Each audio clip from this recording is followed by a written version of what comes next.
That's why we don't know it. Good evening, sir. Hi, Roshan.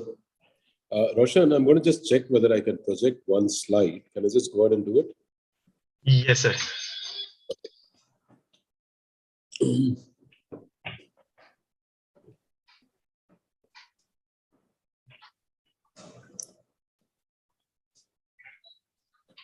Share content. Here it is.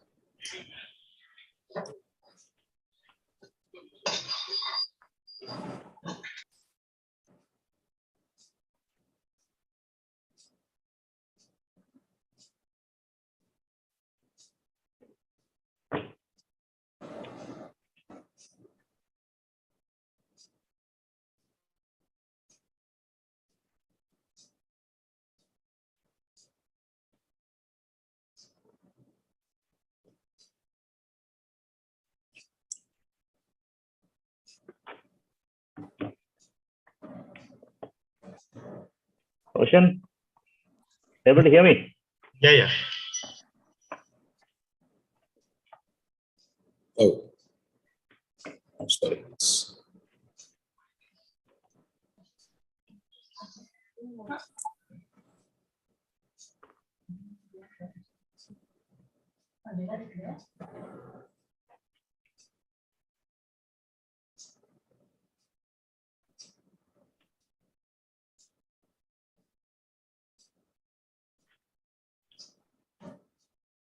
Roshan, can you see the screen? Yes, sir. I can see the screen, but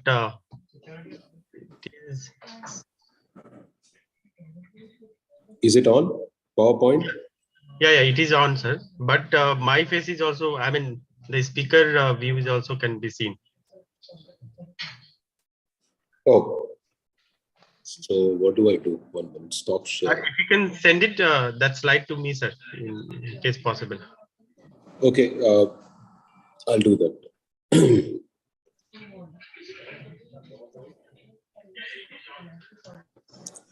So, Roshan, can you just read out your email ID? ROSHAN. 1 minute. I got it. roshankumar.cia. Yes.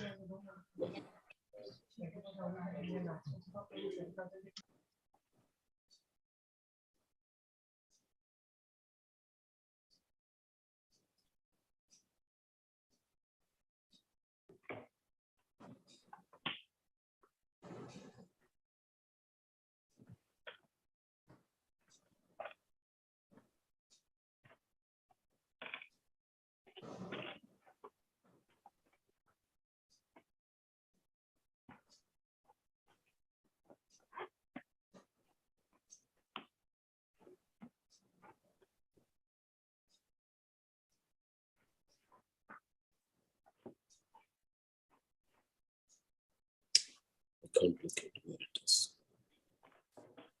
Mukundan, good evening. Evening. 1 minute. I'm just trying to send the presentation to him. I should have done it before. I can't locate the presentation now.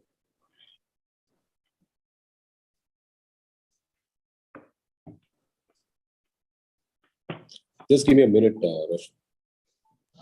No problem, sir.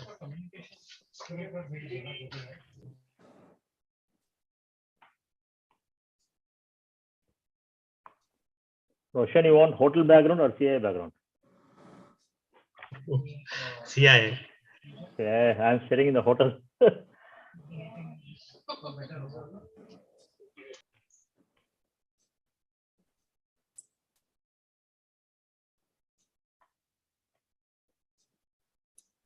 Can I do one thing, Roshan? I just log out and log back, No problem, sir. Please.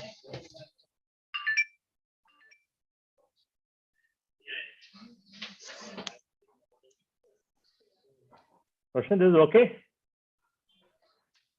Yes, sir. I can feel comfortable with a normal background. We are not live, no, Roshan? Not yet, no? You are. We are live, okay. Huge traffic jam in Mumbai. Right. I don't know how you manage. We are lucky to be in a smaller city. You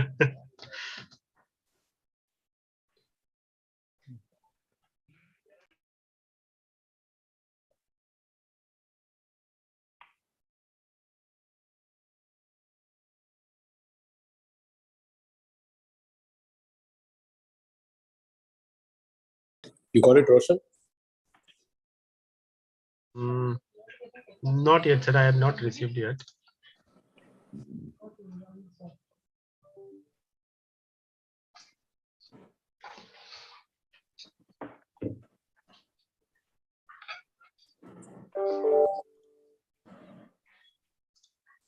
So received it. Yeah, I know. It's gone. Thank you. Hmm. Just put the second slide only. The first slide is covered. There's only one slide. Whenever I say that. Okay, all right.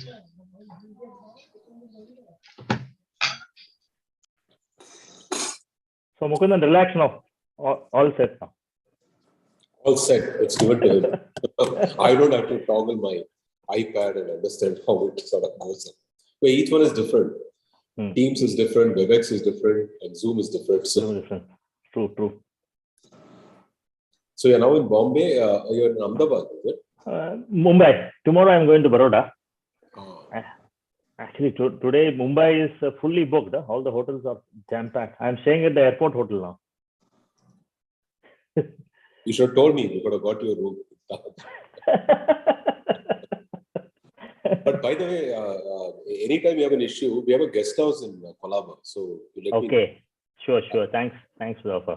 As a last backup, it is. But you get home food. It's certainly better than hotel. With some. Morning I was trying actually. Roshan. Then of course I have a brother. You know more. He's also living here in Mumbai. So he's traveling. So I thought of going to his home. Then hotel mein room will get airport mein. I said okay, better morning. It's easy. I can sleep 1 hour more. So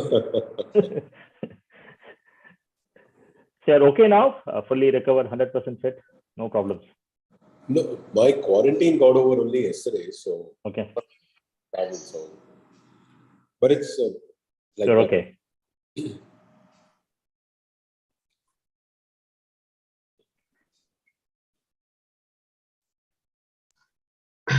So we'll wait for 2-3 more minutes. Then yeah.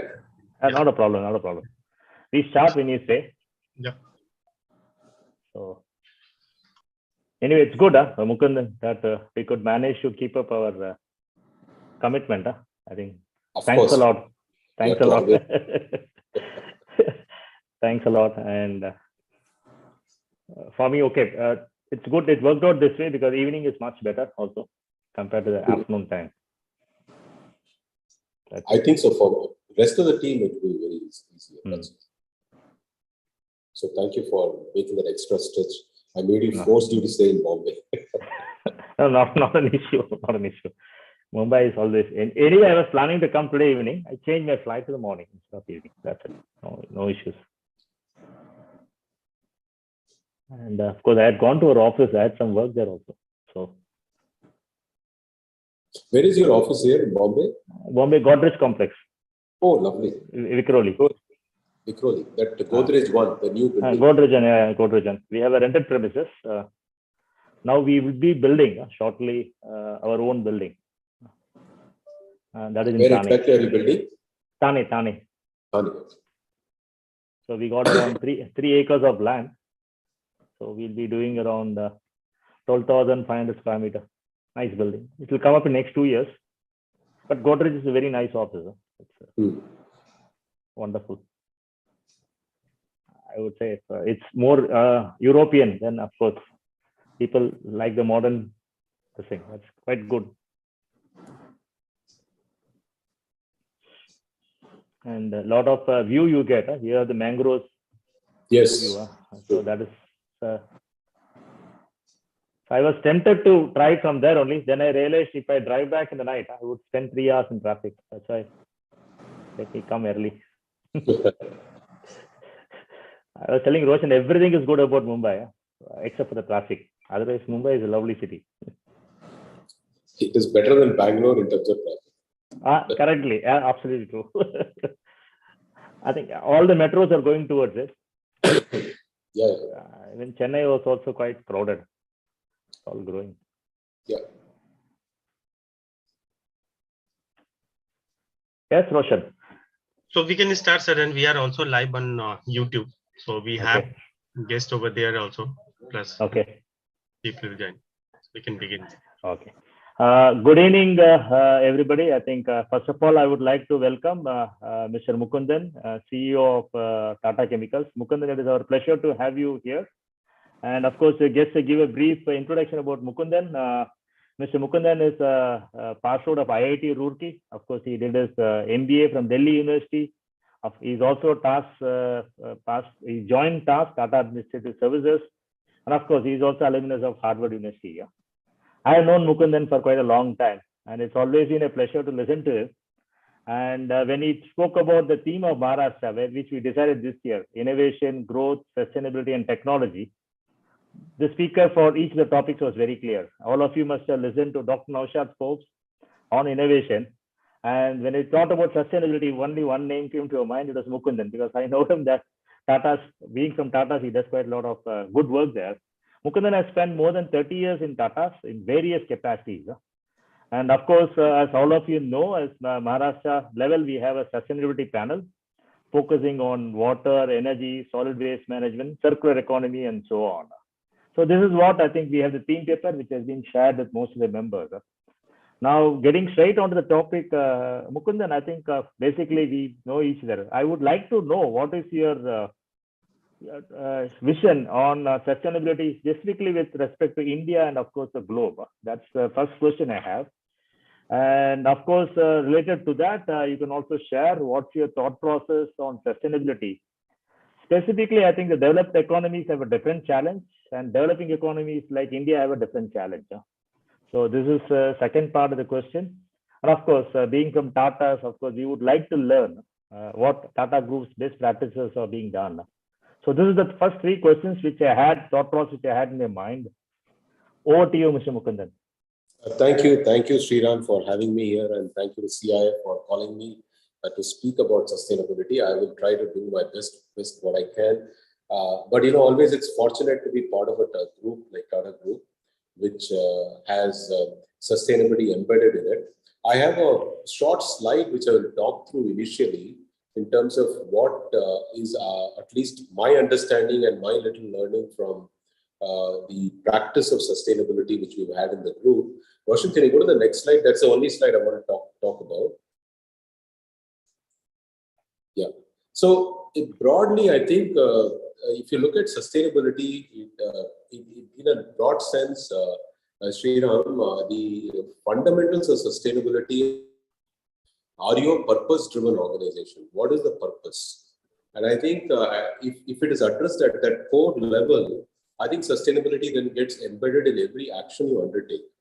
For Tata Group, the sustainability has been embedded in our mission. And there are two key parts to that mission I wanted to highlight, which are in bold, which is what is our basic purpose. Our basic purpose is part of the Tata Group has always been to improve quality of life of communities we serve. So whether it be through mobility solution, whether it be through materials, whether it be through food and beverages we serve, whether it be through hospitality industries, our fundamental purpose, we've always defined it as to improve quality of life of the communities we serve. And really, we have focused on the stakeholder value creation and our behaviors, because that is the second part of it. What is the kind of culture you're building in the organization? There are two things, purpose and culture define everything else and define what the organization is all about. Our culture is fundamentally based on the credo of leadership with trust. We want to lead, but we want to lead in a way that it evokes trust of all the stakeholders. So when you say you want to evoke trust of all stakeholders, you must have a set of behaviors by which you earn the trust. Trust cannot be bought, trust has to be earned by your actions. So clearly, I think the way we have built our entire vision of sustainability is around our statement of our purpose to improve our quality of life, improve quality of life of the communities we serve, and the culture we are building, which is leadership with trust. Of course, there are a very codified set of values which we practice, and this is practice in action, not just in words, and each one of them has a specific agenda which we have put in place. For example, in terms of integrity, we have a document called Tata Code of Conduct, which defines the way we work. It codifies every action we need to undertake to the extent we can, and we keep refining it every year. Excellence, we follow something called Tata Business Excellence Model. This is being borrowed from Malcolm Baldrige. Pioneering, we want to be the first ones in many of the areas we enter. We were the first people to bring electric power to India. We set up almost the second chemical factory in India was set up by Tata's. So, and the first steel company was set up by Tata. So I think we've been there setting up many firsts. If you look at Air India again, the most recent re-entrant into our group, we pioneered the air travel in India. And the next value is unity. We see unity in purpose, that we all have to come together to deliver. So we believe a lot in collaboration. We believe a lot in, let's say, working together with stakeholders. We don't believe that organizations on their own can deliver much, but unless they collaborate externally with all the stakeholders. And lastly, we have responsibility to the wider world, which then goes back to the ESG issue which you raised, sustainability issue which you raised. In terms of sustainability itself, there are three broad pillars. I want to dive deeper into it. We look at environment, and within environment, we've got four broad themes which we are working as we speak. One is on climate change. Every company within the group has got a climate change agenda. They have a carbon target. They have a carbon neutrality target by which year they become neutral. And they're working towards making sure that they play their part in the climate change agenda. Water neutrality, many companies are already water positive. Many are moving towards water positive. And we will be a net zero as a group overall over a period of time. Circularity is something which we want to reduce resource intensity. This is something we are extremely focused on. Every part of the group is now working on making sure that they play their part in terms of the circular economy, in terms of reducing resources. Then the last one is biodiversity. India is extremely rich in biodiversity, in its biodiversity, and we want to protect it. Tata Chemicals, for example, focuses on marine ecosystem. And there's a whale shark project. I'll speak a little later about it, but each company has chosen a different angle to sort of engage with it depending on what is relevant to it. On societal goals, our focus has remained our whole element of what we call as a combination of community service, which is CSR, and volunteering. We actually do a lot of this community service, not just with respect to providing funds, but actually doing the work, being the agency which delivers the work at the ground level, and it also enables our employees to sort of participate in that process. We do believe that safety is one of the key issues, both within the company and also beyond the company in the communities. We are working very hard towards improving our diversity index. We have a long way to go in that. Some of the companies are way ahead. For example, TCS and Tata Consumer, they are doing much better job in this. And the rest of the group companies like ours, we need to catch up. Human rights is a new agenda which is on the table and will become increasingly relevant for all the Indian companies. And this is something which was taken the first few steps to ensure that we follow the human rights code as it's been outlined already. On disaster response, we actually participate whenever there's been a call for action by government as well as by local communities. And overall, also we look at how do we sort of engage in the long supply chain to deliver social equity in terms of sustainability. In terms of governance, of course, we do believe that board oversight of these processes is very critical. And also we need to be disclosing our system. Most of our companies, for example, now do sustainable disclosure through integrated reporting or GRI reporting, and these are all publicly available documents. In Tata Chemicals, I'm going to speak about a few actions we've taken recently. One is that we've set up the first carbon capture and usage plant of 40,000 tons of carbon we capture in the UK in our operations. And this is a test pilot which we did with support from UK government, and it has been successful. And it delivers a useful product called sodium bicarbonate, manufactured through capturing the carbon. We do 87% water recycling. In fact, Indian operations are net water positive. Our fly ash consumption is almost 100%, and waste material use about 5.7 lakh tons of waste material we use every year in our operations to make sure that the circularity commitment is met. In terms of various programs with community, the first one, which I already spoke to you about in terms of protecting biodiversity, the Whale Shark project. We've also done about 1.4 million mangrove tree plantation. This number would have increased now. I think we would have crossed probably 1.5 million already. And every quarter, this number keeps increasing, because one of the things about Tata Chemicals in India is that we owe our existence to sea, because the main resource we use for our production and operation is salt, which comes from seawater. Hence, we have focused all our efforts on the marine ecosystem, which is why we are focused on mangroves, on whale shark. These are things which sort of giving back to the resource, which gives us all the benefits, economic benefits. And of course, we do work with the nutrition and water program, and we've onboarded many rural artisans through a platform called Okai. So a constant endeavor is there in Tata Group to live up to the values which have bound the group, which have grown the group to the size and scale it has been, and to live the purpose, which is to improve quality of life and to live, to lead with trust. Hopefully, this covers the gamut of issues you raised, Sriram.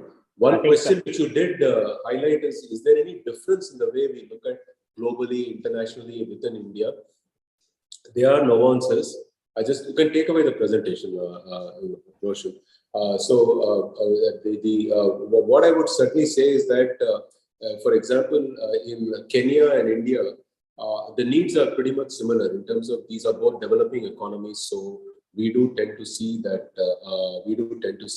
we need to work very closely with communities. But when you talk about what are your social programs in UK or US, Wyoming, where we got a plant, they are more tailored around the needs of that community. For example, in US, we do have food delivery program for old age citizens. Many of these citizens don't have families, they're living alone, and just delivering food packet to them on a daily basis is a big deal for them. So we do that as a part of our giving back to the society there.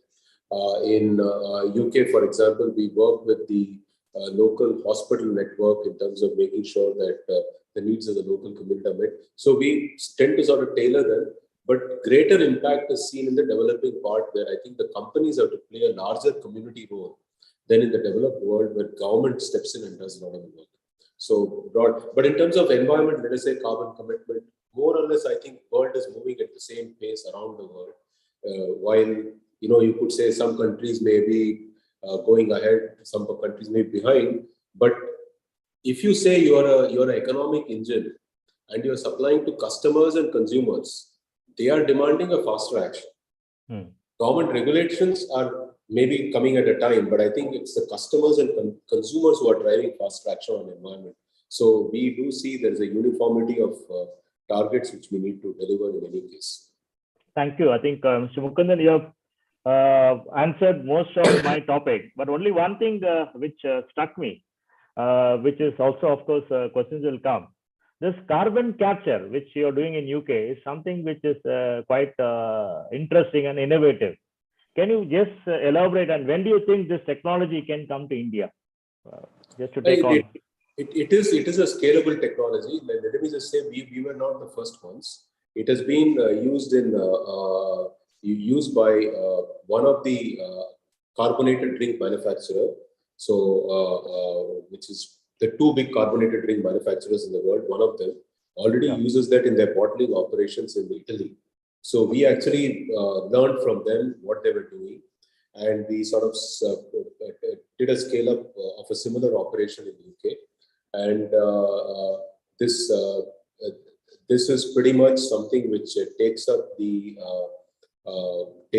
flue gas which is coming out of gas turbine, gas-driven gas power plants, and then converts that to very clean carbon dioxide, which is of a grade which is like a pharmaceutical grade carbon dioxide. So it can make pharma grade products. Of course, it can certainly go for food grade consumption. So it is a pretty much useful technology in terms of a commercial technology. Okay. So you think it can be rolled out into Indian market also, if there is a need for it, right? Yes, absolutely. And I think today, see, if you ask me this question, would it have made economic sense? Maybe if you had asked me this question 2 years ago, I would have hesitated. But today, with high energy prices, this is certainly making economic sense. I think Tata Group is one group which, of course, we are all grown up right from my birth. We have been admiring. But today's COVID world situation, I think, when the supply chain is under a lot of stress. And what is the demand you place on your supply chain, on your, let's say, on the vendor partners? I'm sure Tata Chemicals must be doing a lot of things for sure, sustainability goals. How do you measure this for your supplier partners? And how do you bring them up? What is the special things you do to bring them up? So, see, I think if you look at our supply chain partners who are big companies, they certainly get the game, and they're already beginning to start to report, start to sort of measure themselves. And if we sort of say that, do you have a plan, they will be able to present a plan. But a large part of our supply chain also in India is medium and small scale companies. And I think there we have to engage with them as part of a responsible large company, that we engage with them. And the best way to sort of engage with it is the way we've gone about internally. So when we started the journey on climate change, what we did was we sort of created what we call as climate change champions, who were trained in understanding what is carbon, what is carbon intensity. And in an engineering type firm, which we are, it is very easy. Engineers get it if you tell them it is energy saving. So first we started to talk about energy saving. Then we started to talk about circularity and material saving, so that they can start to immediately relate to issues which they can grapple day to day.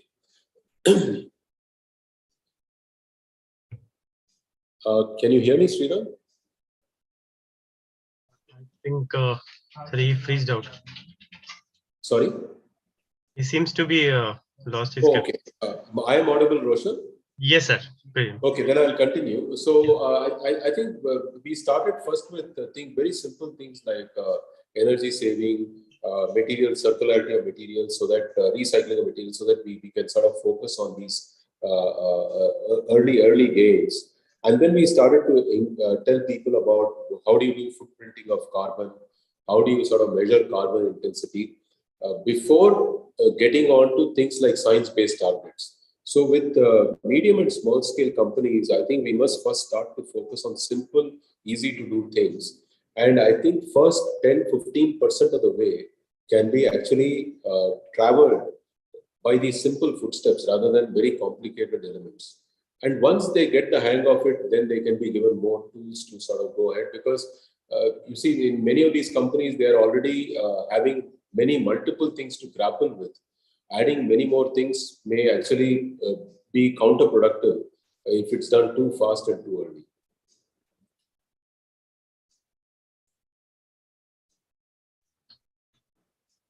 Sriram sir, you are there?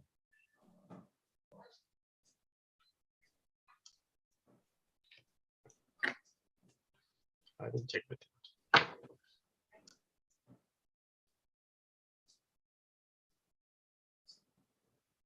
So what I'm going to do while we wait for Sriram had actually sent me a set of questions, Roshan. Right. I'm going to walk through those questions as if Sriram is still interviewing me while we wait for him. Sure, and these sort of things happen, so we will. Yeah, he's back. Sriram, sorry, I was going to also be the interviewer and interview both. But sorry, the internet at the hotel is not stable. But I got lost when we were sharing about climate change champion. So it's sorry for this. I think it's switched on to my private one, which is more stable. So I think of course viewers would have understood. If they have something more, they can ask. So what I was just thinking is specifically coming to India, I think the challenges we have, I think it's phenomenal. All of us know.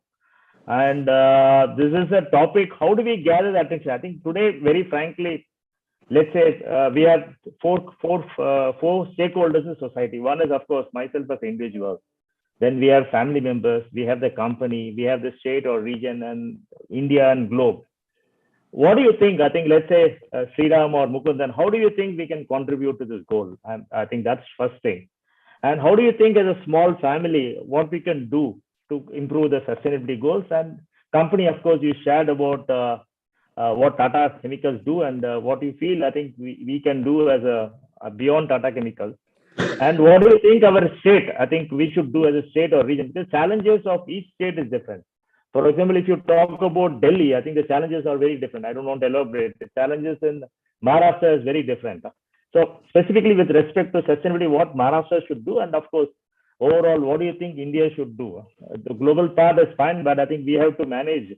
And India being one of the fastest developing economy, I think somehow we have to manage growth and sustainability, which is, I think when I sometimes speak with my colleagues in Europe, they say very openly that we have transferred whatever is the dirty part of our manufacturing to countries like China and India. So we are able to manage things much better, which is a kind of truth for some part of the manufacturing which has come from Europe to India or to China.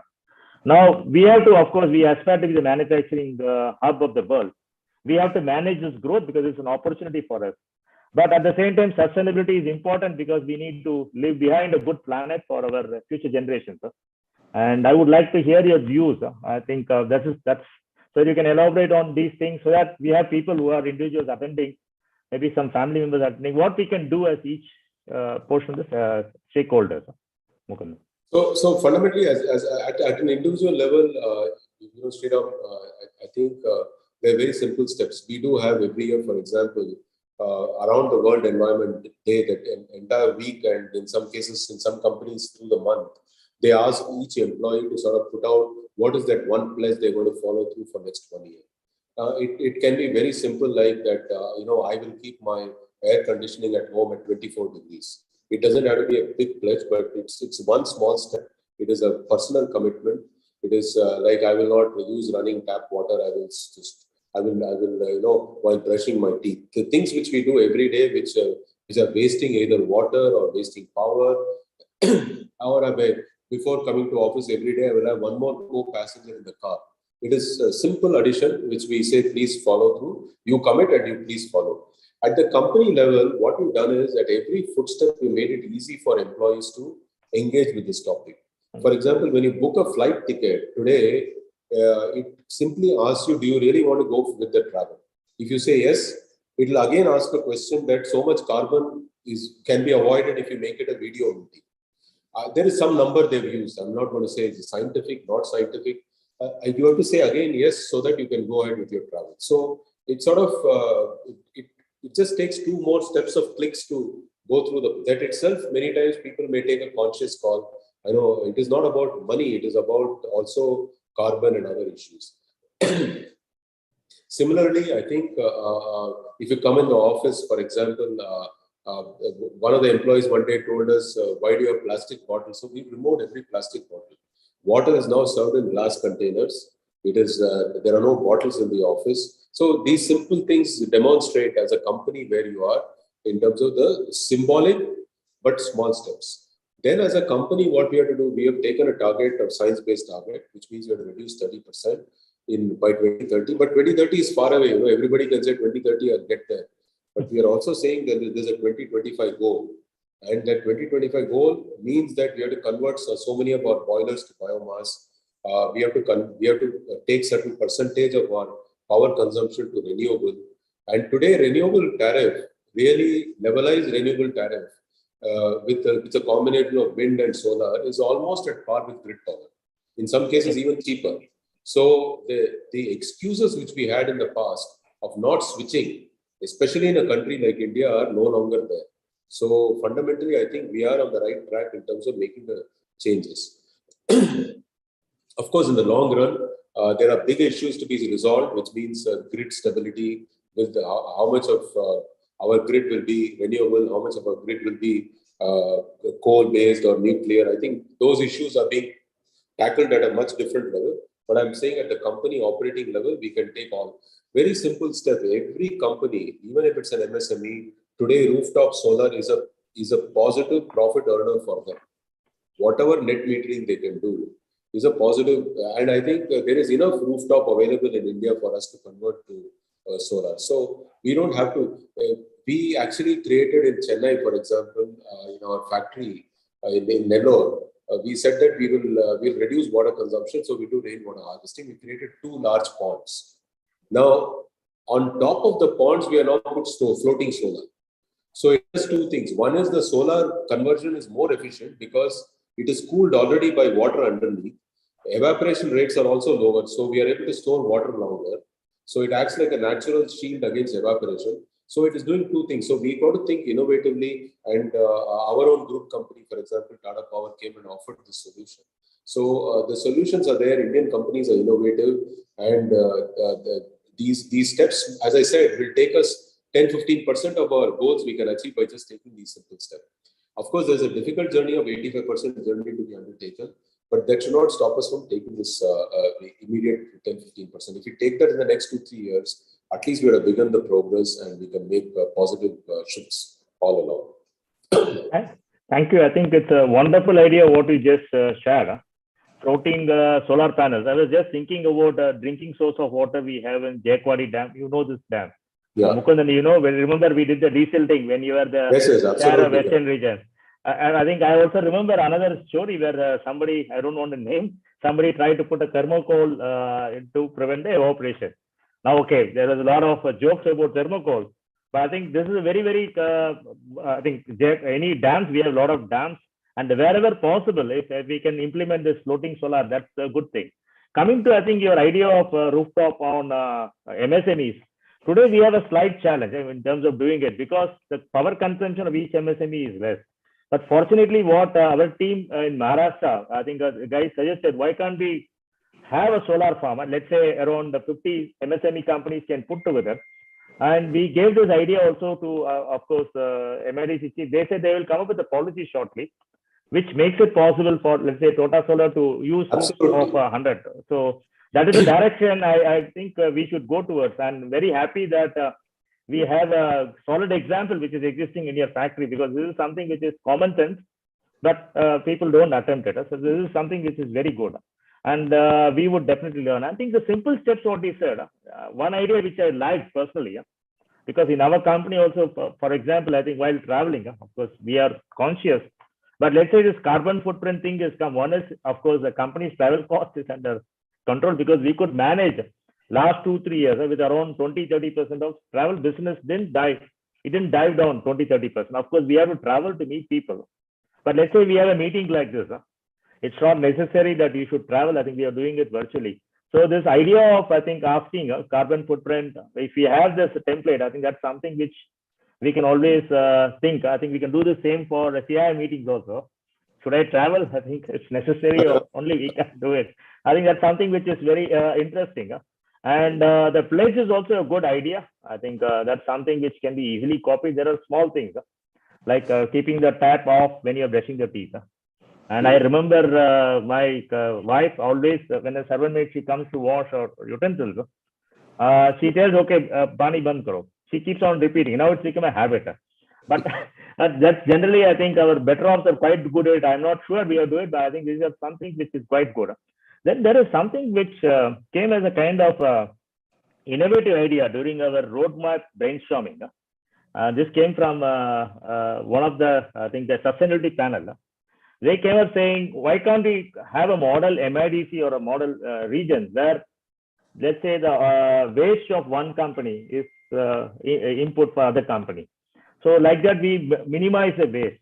And generally, we do it within a particular industry. But let's say we have a automotive industry, they are well aligned.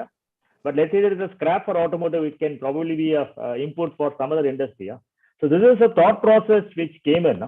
And Tata Motor, I think Tata's, you have all kinds of industries. I think starting from salt to, I think, airplane, you have everything.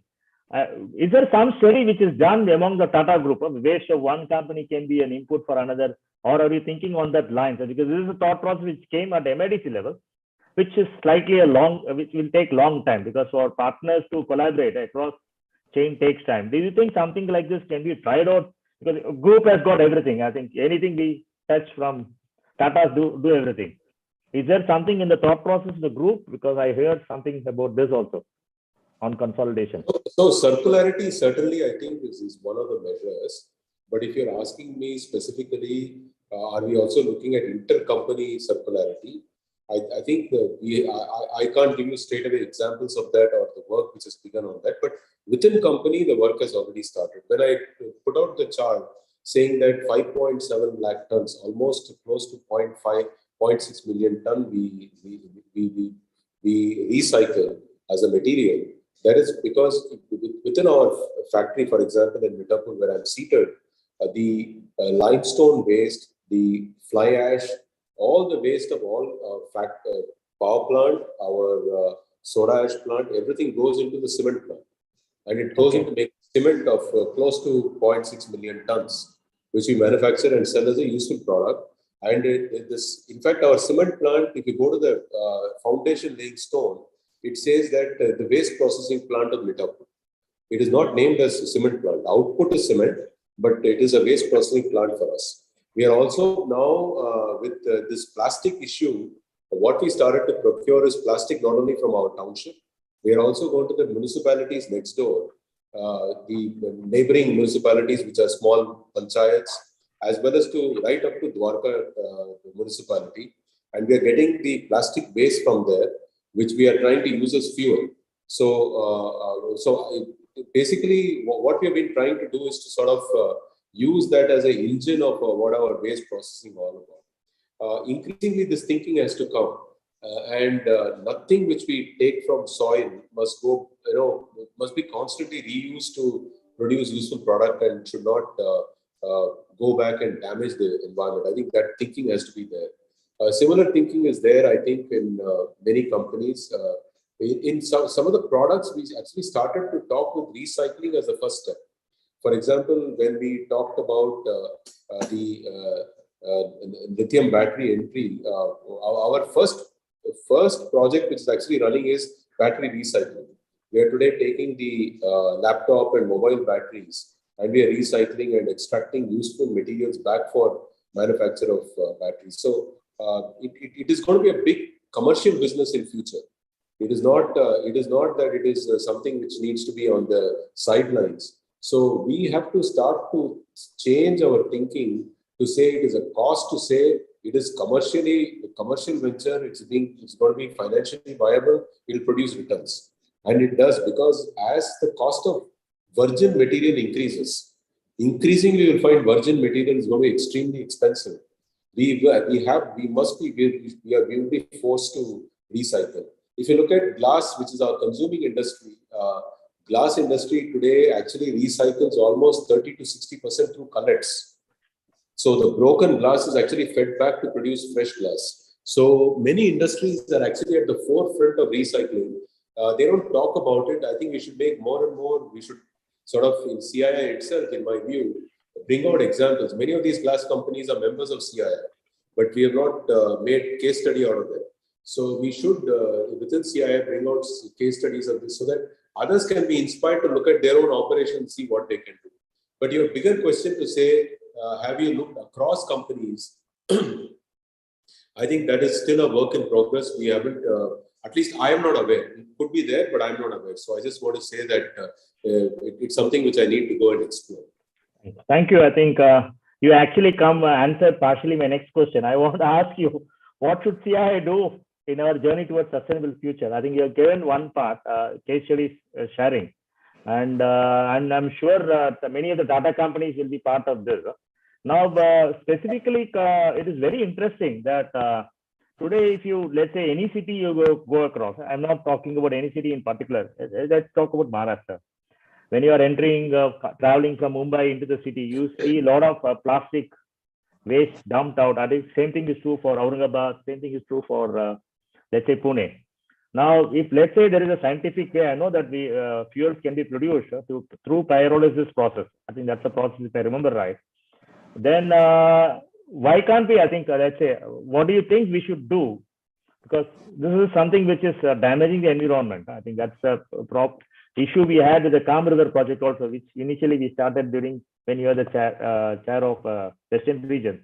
If you think this is a very, very viable proposal in terms of producing fuel, do you think we can have get this as an organized trade? So at least we can try it, because today government comes up with saying banning of plastic. But if you look at it practically, it's impossible to ban, because plastic is also a reusable material. So this, what is your thought process on this? So I think the campaign within CII is very, very clear. CII's position in unplastic, which is one of the big missions which we are doing at a national scale, has been in the issue of single-use plastic. We have said we must start differentiating between single-use plastic and plastic which can be used multiple times. And I think the whole campaign has been to sort of reduce the single-use plastic, cut it at the inception itself so that it is not used. And then whatever plastic is used, we figure out solutions in terms of using recycled material. Like polyols are available in terms of recyclable plastics. Where it is not possible, we have a mechanism of collection and what we call as extended producer responsibility. Actually, CII has worked with Government of India to come out with all the framework of EPR, which is now being put into a framework for ensuring plastic recyclability. We've actually worked in CII on 3-4 elements. One is on plastic recycling, electronic waste recycling, electronic waste. We've also started to work on things like battery. So there's a whole host of work, Sriram, which is happening in the CII's Environment Committee, which actually I'll be chairing this year again. So where we have industries have come together, companies have come together, they have formed a consortium. So all the food and beverage companies are all together in terms of making sure that they can do their bit in terms of measurement of plastic, collection of plastic, and reuse of plastic. So they are very much committed. I'll come to the consumer education piece because that is where I think we need to now shift the attention. Because with policy people, we have done the work. On electronics, again, all the big electronic companies, starting from the biggest electronic company in mobile phone, all of them are our members who are working on making sure that this EPR framework is put in place and it is working in practice. Every year, the percentage is increasing. 10%, 15%, 24%, the percentage of reporting they must do, which they're producing and collecting, is increasing. And over a period of time, it will hit 100%. That is what the government also is looking to integrate it manner. Now, in terms of the consumer education, I think what we must start is something which CII has done a terrific job in Pune, in Goa, Maharashtra, in the western region, mainly with My City Connect.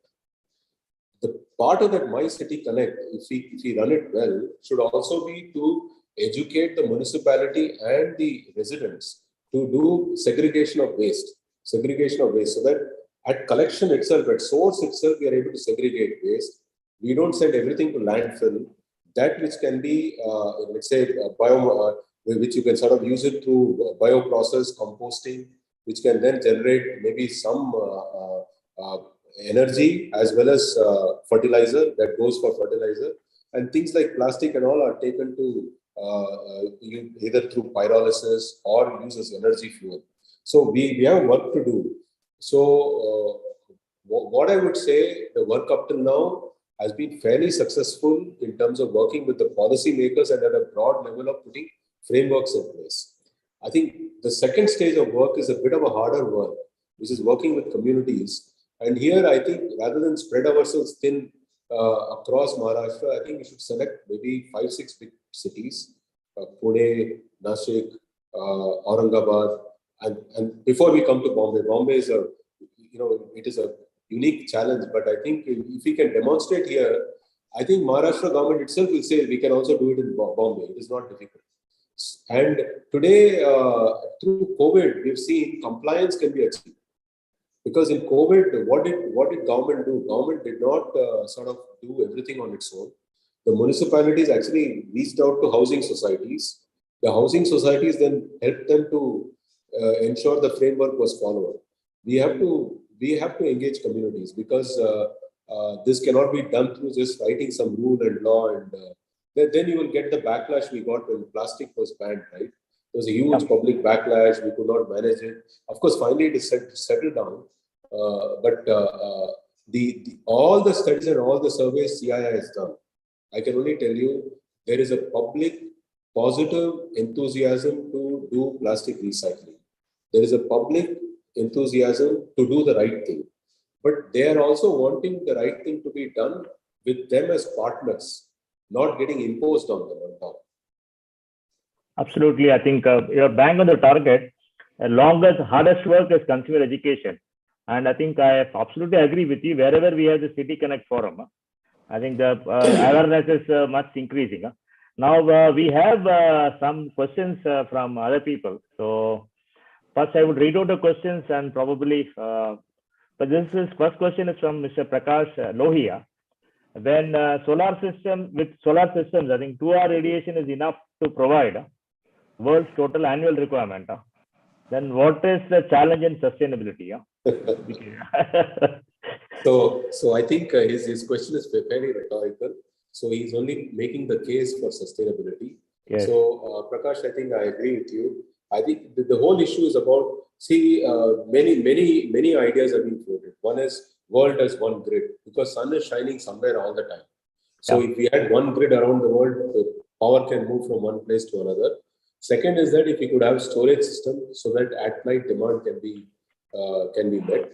But these are all things which are work in progress. It will get solved. In my view, we are today in power and power distribution, power management, especially in renewable power, the kind of stage we were there when the mobile phone first got launched. They were very bulky, very expensive. Yeah. But today, every individual has got a mobile phone.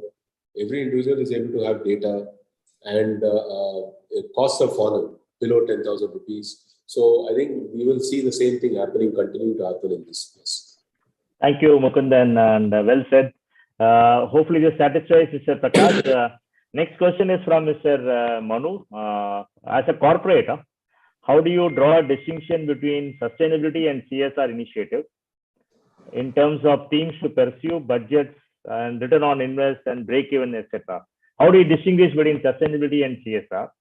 And then, of course, Mr. Prakash again has asked one more question. I will just finish this so that you can answer all.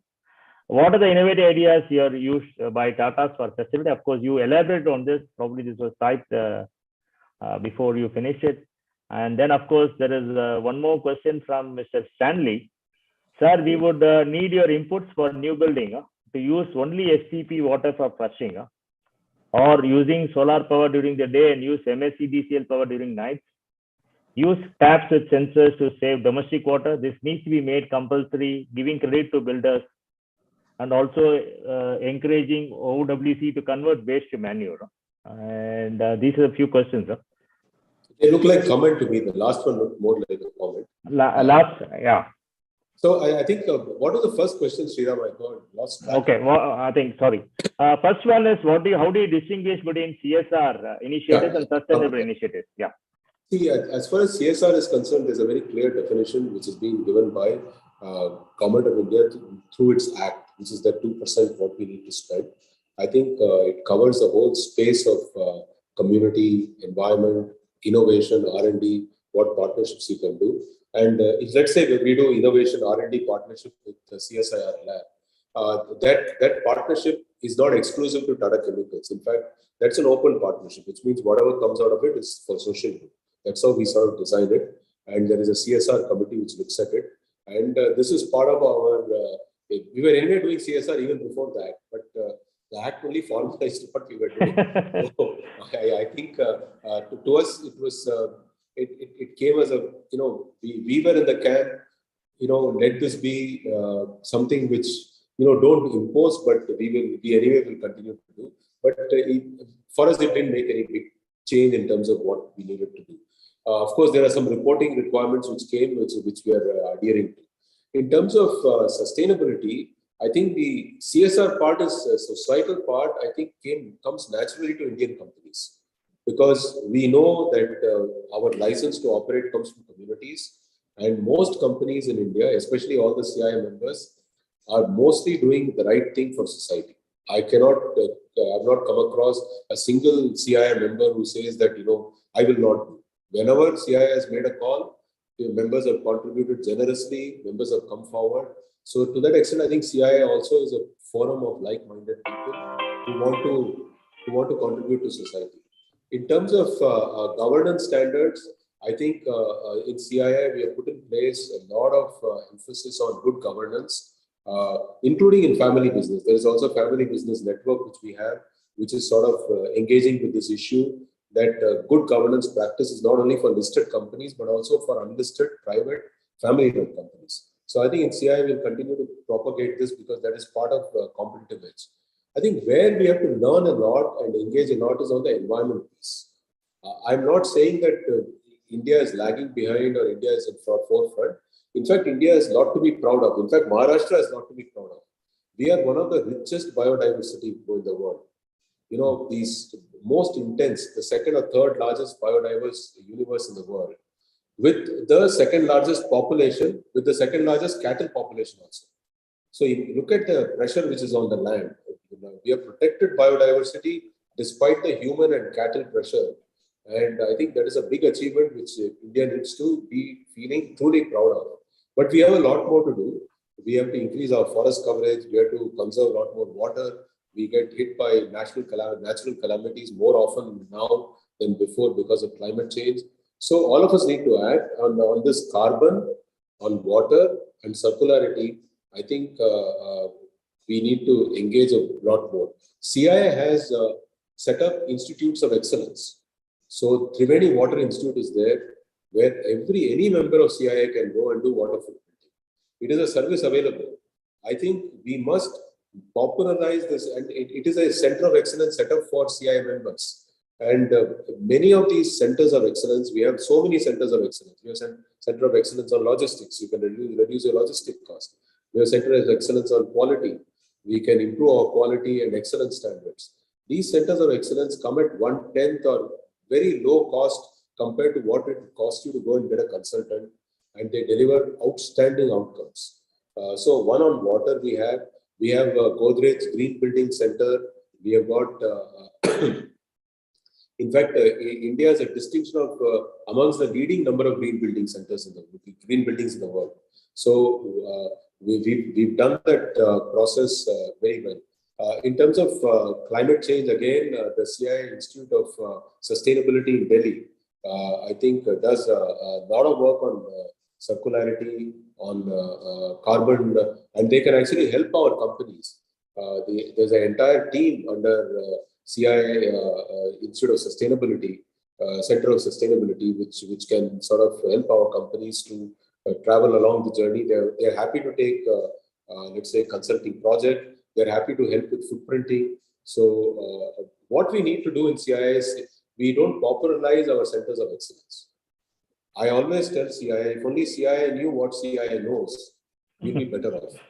We have a lot of, and these centers are all over the place. CII Center at Triveni is in Delhi, and the Institute of Quality is in Bangalore.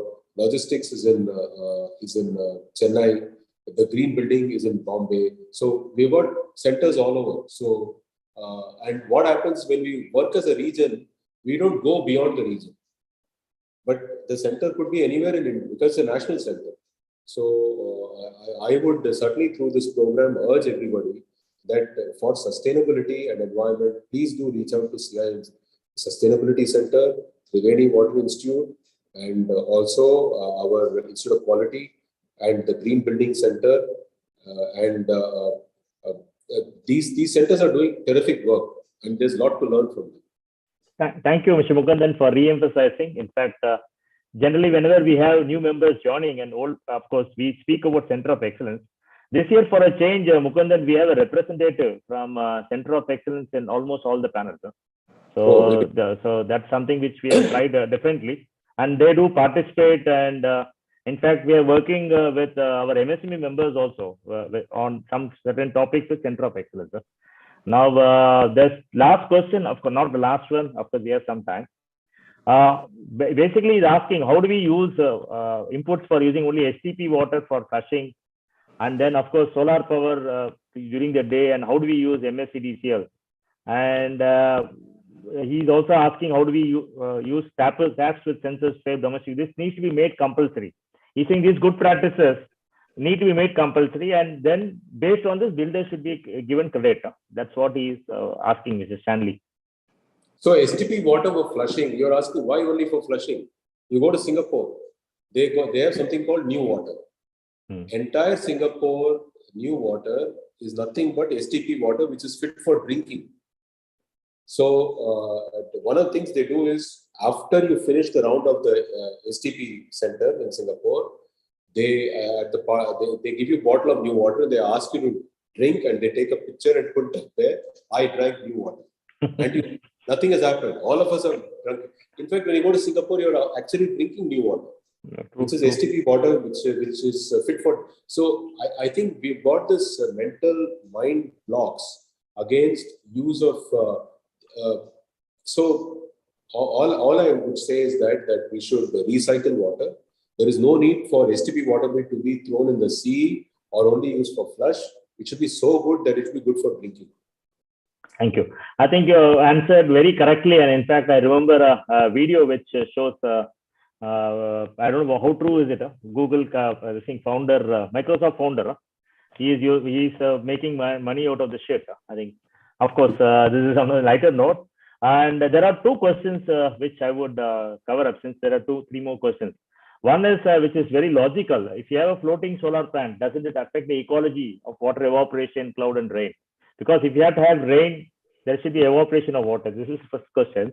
And another one is, of course, from George Menzies. I'm happy George is there from Godrej. Given that sustainability is emerging space and there are few best benchmarks, how do you go about target setting? That's what he's asking. Okay, let me answer the first one. Yeah. See, the floating solar has been set up in a pond which didn't exist before. Firstly, I have harvested rainwater and I've created a water body. That water body never existed before. So how it could have created cloud? Now the water body is there. There is evaporation happening, but I've only slowed it down. So I don't think we should see this point about anything we do will have cause and effect. I think many of these things, there must be a data-driven study, and we must. So when you build a dam, again, water body is created, which never existed before. So just because you put floating on it, I don't know whether it's possible, but I think it's a bit of a. I'll only put a counter question. What is the second question, Shira? How do you set a benchmark on target setting on sustainability? Yeah, so I think this is a tough one. I think the best way to do is within your industry sector, because while you can do cross-sector benchmarking, ideally a sector must move together as one. And benchmarking within sector also creates models for success, because you can learn from each other much more easily. That's what I would say. For us, it is in the chemical sector, it has worked well. For example, when you talk about sustainability, India was the first country to ban mercury cells for making caustic. Now, even today, Japan and US are using mercury cell. But when we did when we went to the government voluntarily as an industry body, there's no rule in India that you can't build mercury cells at all. We went to government and we told the government it's a voluntary move. We want to decommission all mercury cells. We want to build only electrolysis cells, and then we will go ahead with that. And government not only gave us certain fiscal benefits in terms of import duty, tariff benefits and all that, we also gave a phased program wherein the bigger companies would convert first, then the smaller companies would convert. And against the plan, we also used to submit every year our progress as an industry. Of course, some years we couldn't keep the plan. Government would tell us, you're lagging behind, please speed up. It is your own commitment. But net result of it is a very successful program of voluntary, sustainable production process change, which has made India benchmark. That shift also has helped us in energy consumption, because we are one of the most efficient producers of that product. Because we did the conversion ahead of the curve. So many times you can say, ahead of the curve is going to cost me, will I be competitive? In fact, what I always take this example and say, here is an industry which sat together, and this is all big companies. I'm telling you, it is Birla, Reliance, Tata. You can take all the names. It takes, but we also have small companies. We went to government to say, listen, bigger companies will change first, and please give us the fiscal benefit. And government also gave import duty tariff reduction, and it has been successfully implemented. I think industry, if it comes together sectorally, and if it goes to government as a sector and commits and then says that I need these in return, but I will do this in return, I think government is always receptive. Wonderful. rather than impose from top, they would want the industry to come up with their own action. Wonderful. I think this is a wonderful example of how we did work ahead of study without a compulsion from the government. I have heard this before. It's wonderful you told this again, Mukundan. Now, there are just two more questions. I would just, one is, of course, a comment. The storage battery cost is very high. Of course, this is what is your views on it? And second is, of course, general comment, government should make things compulsory so that we can save our natural resource. And this is a view. And the last one is, of course, from industry academia. I think this is from Symbiosis Institute of Operation Management. Dr. Vandana is asking this. She's very happy with what you have spoken. She's saying thank you to you.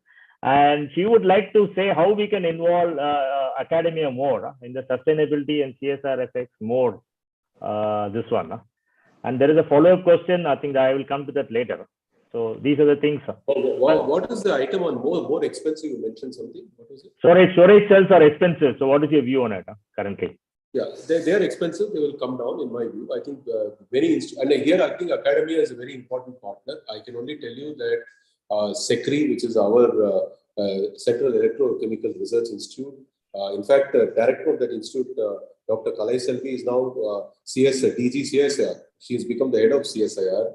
And also the first women DG CSIR. In fact, it's a fantastic moment for us. Dr. Kalai Selvi, whom I met many times personally, and I think that institute is working very hard.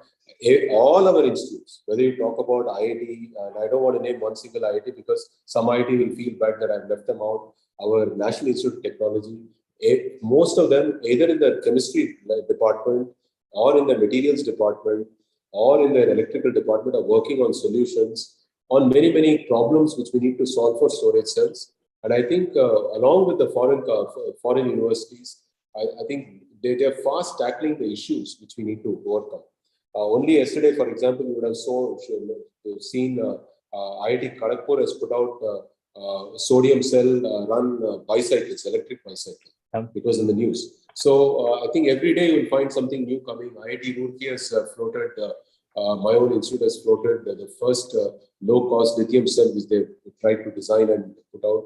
So a lot of work is happening in the both research institutes as well as in the universities. As far as collaboration between university and industry is concerned, I think this has been the pet topic of Dr. Naushad Folks. So you had a session already with him. I think we don't do enough. We must do more, and we must engage more. Also, it is not just in science. I think if you look at a field like management, we must become more data driven. We must become more research driven.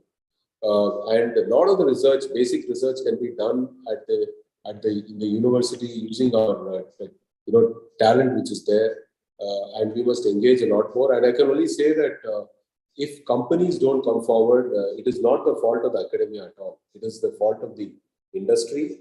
The problem lies squarely with us. We are not, and it is not expensive. Let me just say this: we have commissioned projects with IITs and CSIR for as low as 5 lakhs and 6 lakhs. So it is not that it is going to Indian academia is far, far more economical than going overseas. It is an opportunity lost. There is so much of talent there that we are not using the talent we have in India.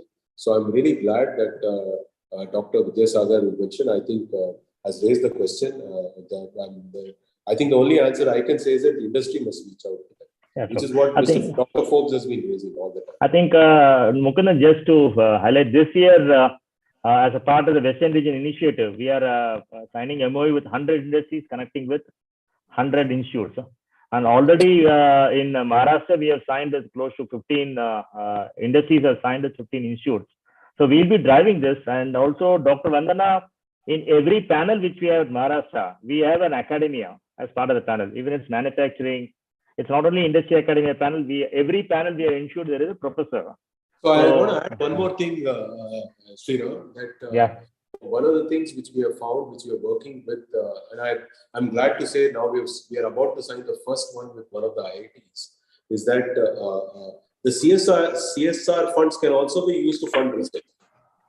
But it must be designed in a proper way so that it works out. So in this industry academia partnership, also you can say, let me set aside 10% of my CSR funds for this industry academic partnership. It doesn't have to come even from your operations, the way the government has defined. So to that extent, government has done so much to encourage this. Now industry has to come forward. I think absolutely right. And of course, there is a last question, anonymous attendee, name is not there. For the chemical industry, any way to reduce emissions for olefins production, like from steam crackers? And of course, there is a follow-up question from Mr. Manu asking, how do you distinguish? Is there a separate team for sustainability, separate team for CSR? So on the last one, I would address it. See, we had a chief sustainability officer who was doing both CSR and sustainability.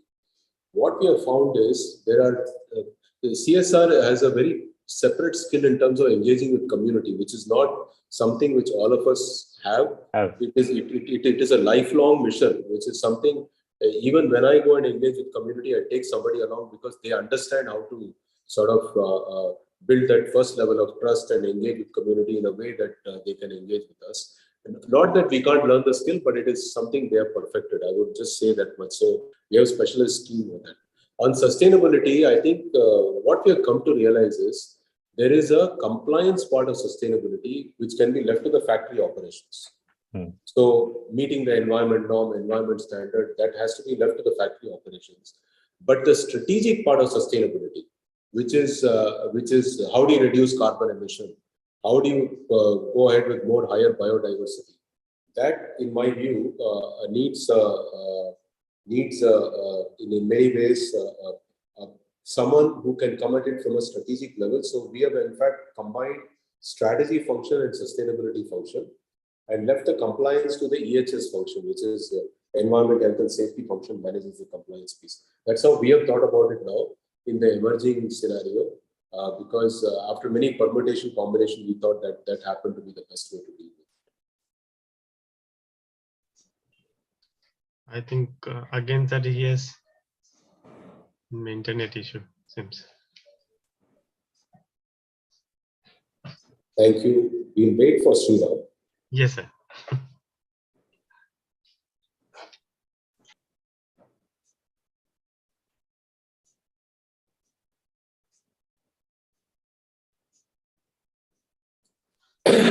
Joining in, sir.